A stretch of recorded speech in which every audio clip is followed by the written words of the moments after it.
દૂધપાક દરેક ગુજરાતીઓના ઘરોમાં પ્રસંગોપાત બનતો જ હોય છે.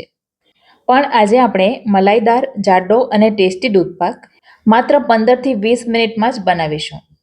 અમુક ટિપ્સ આપીશ, એ જો તમે ફોલો કરશો તો છૂટા ભાતવાળો દૂધપાક તરત જ બની જશે અને દૂધને કલાકો સુધી ઉકાળવું નહીં પડે. તો સૌથી પહેલાં અહીં મેં લીધા છે 3 મોટી ચમચી ભરીને ચોખા. હવે મેં અહીં બાસમતી ચોખા લીધા છે. તમે કોઈ પણ ચોખા લઈ શકો છો. ટ્રેડિશનલી જાડા ખીચડિયા ચોખાનો દૂધપાક બનતો હોય છે, તો તમે એ પણ લઈ શકો. હવે ચોખાને સરસ રીતે 2-3 પાણીથી ધોઈ લઈશું અને એને 15થી 20 મિનિટ માટે પલળવા માટે મૂકી દઈશું. ચોખા પલાળવા માટે થોડું હુંફાળું પાણી પણ લઈ શકાય.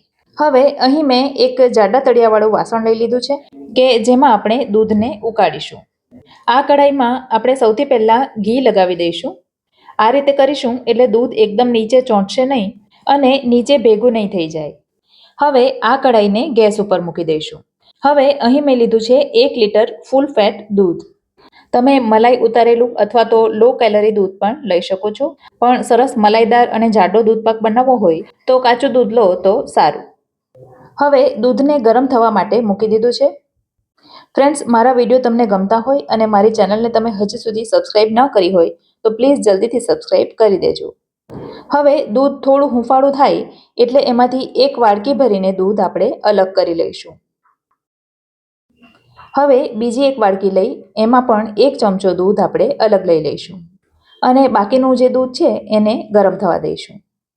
હવે જે વાડકીમાં આપણે થોડું દૂધ હુંફાળું અલગ રાખ્યું છે એમાં 1 ચપટી જેટલું કેસર ઉમેરી દઈશું. કેસર ઉમેરીશું એટલે દૂધનો દેખાવ તો સરસ આવશે જ, પણ એનો સ્વાદ અને સુગંધ પણ વધી જશે. તો એને અત્યારે સાઈડ પર રાખીએ. આ તરફ આપણે જે ચોખા પલાળવા રાખ્યા હતા એ સરસ પલળી ગયા છે અને એમાંનું પાણી પણ મેં નિતારી લીધું છે. હવે આ ચોખાની અંદર આપણે 1 ચમચી જેટલું ઘી ઉમેરી દઈશું અને ચોખાને સરસ રીતે ઘી સાથે કોટ કરી દઈશું. હવે આ તરફ દૂધમાં એક ઉભરો આવી ગયો છે અને ગેસ મેં ધીમો કરી દીધો છે. તો આ ઉકળતા દૂધની અંદર આપણે ચોખા ઉમેરી દઈશું. આ રીતે ચોખાને ઘી સાથે કોટ કરીને ઉમેરવાથી ચોખા દૂધમાં છૂટા રહે છે અને એકબીજા સાથે ચોંટી નથી જતા. હવે દૂધને ચોખા સાથે ધીમે ધીમે ઉકળવા દેવાનું અને વચ્ચે વચ્ચે હલાવતા રહેવાનું, જેથી કરીને એ નીચે ચોંટી ન જાય. હવે દૂધ આપણને એકદમ જાડું અને મલાઈદાર જોઈએ છે અને આપણે એને વધારે ઉકાળવું પણ નથી. તો એના માટે આપણે એમાં એ વસ્તુ ઉમેરીશું જેનાથી એ ઇન્સ્ટન્ટ જાડું થઈ જશે. તો એના માટે અહીં મેં લીધો છે અડધી વાડકી ભરીને મિલ્ક પાવડર. 10 રૂપિયાના પાઉચમાં જે મિલ્ક પાવડર મળે છે જેને ડેરી વ્હાઇટનર કહેવાય છે, તો એવા મેં 2 પાઉચ અહીં લીધા છે. હવે 1 વાડકી હુંફાળું દૂધ જે આપણે અલગ કર્યું હતું એ આ મિલ્ક પાવડરમાં ઉમેરી દઈશું. હવે મિલ્ક પાવડર અને દૂધને એટલા સરસ મિક્સ કરવાના કે એમાં જરા પણ ગાંઠા ન રહે. તો આ પ્રકારનું સરસ ગાંઠા વગરનું મિશ્રણ તૈયાર થઈ ગયું છે અને આ તરફ દૂધ અને ચોખા પણ સરસ રીતે ઉકળી રહ્યા છે. 5-6 મિનિટ જેવી થઈ છે તો આપણે હવે ચોખાને એકવાર ચેક કરીએ.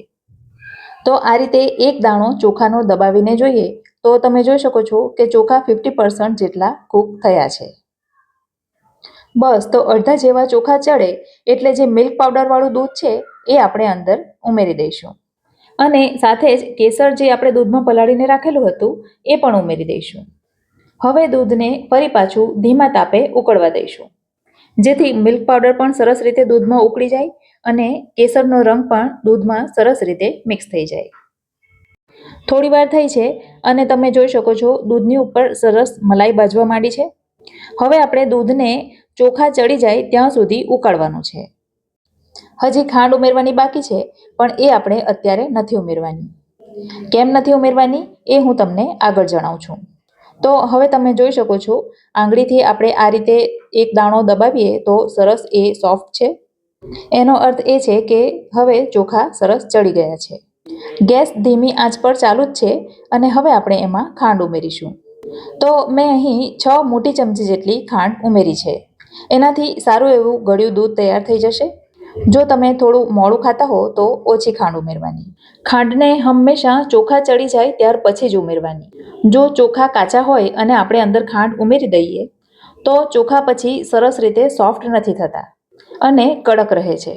તો આ વાતનું ખાસ ધ્યાન રાખવાનું. હવે દૂધને ખાંડ ઓગળી જાય ત્યાં સુધી આપણે ઉકાળીશું અને હવે આપણે એમાં થોડા ડ્રાયફ્રૂટ્સ ઉમેરીશું. તો મેં અહીં થોડી ચારોળી ઉમેરી છે. ચારોળી વગર તો દૂધપાક અધૂરો હોય છે, તો ચારોળી ખાસ ઉમેરવાની. આ સિવાય મેં થોડા બદામના ટુકડા અને થોડા પિસ્તાના ટુકડા ઉમેર્યા છે. તમને જે ડ્રાયફ્રૂટ્સ ગમતા હોય અને તમારી પાસે જે અવેલેબલ હોય એ ઉમેરવાના. હવે ફરી પાછું દૂધને 1-2 મિનિટ સુધી ધીમા તાપે ઉકળવા દેવાનું. આમ તો દૂધ હવે તૈયાર જ છે, પણ જે ડ્રાયફ્રૂટ્સ આપણે ઉમેર્યા છે એને થોડીવાર માટે ગરમ દૂધમાં થવા દઈશું. અને હજી એલચી અને જાયફળ પણ ઉમેરવાના બાકી છે. તો હવે એકદમ છેલ્લે આપણે એમાં અડધી ચમચી એલચીનો પાવડર ઉમેરીશું અને થોડું જાયફળ તમે ખમણીને પણ ઉમેરી શકો, પણ મેં એનો પણ પાવડર કરી દીધો છે. તો જાયફળના પાવડરને ડાયરેક્ટ નહીં નાખવાનું, પણ હાથમાં લઈ આ રીતે છૂટું છૂટું છાંટી દેવાનું. જો એક સામટું નાખીશું તો એના ગઠ્ઠા થઈ જશે. અને જાયફળ પણ અચૂક નાખવાનું, એનાથી જ દૂધપાકનો સ્વાદ અને સુગંધ સરસ આવે છે. તો હવે આ દૂધપાક ખાવા માટે તૈયાર છે. તમે એને ગરમ ગરમ પણ ખાઈ શકો અને ફ્રીજમાં મૂકીને ઠંડો કરીને પણ ખાઈ શકો. ઠંડો થયા પછી એ હજી થોડો ઘટ્ટ થાય છે અને આ દૂધપાક સ્વાદમાં તો એટલો ટેસ્ટી લાગે છે ને કે જાણે તમે બાસુંદી ખાતા હો. તો એકવાર મારા કહેવાથી આ રીતે તમે દૂધપાક જરૂરથી બનાવજો. વિડીયોને લાઇક કરજો અને તમારા ફ્રેન્ડ સર્કલમાં શેર કરજો. તો બીજી નવી રેસીપી સાથે ફરી જલ્દીથી મળીશું. ત્યાં સુધી મને રજા આપો. આવજો.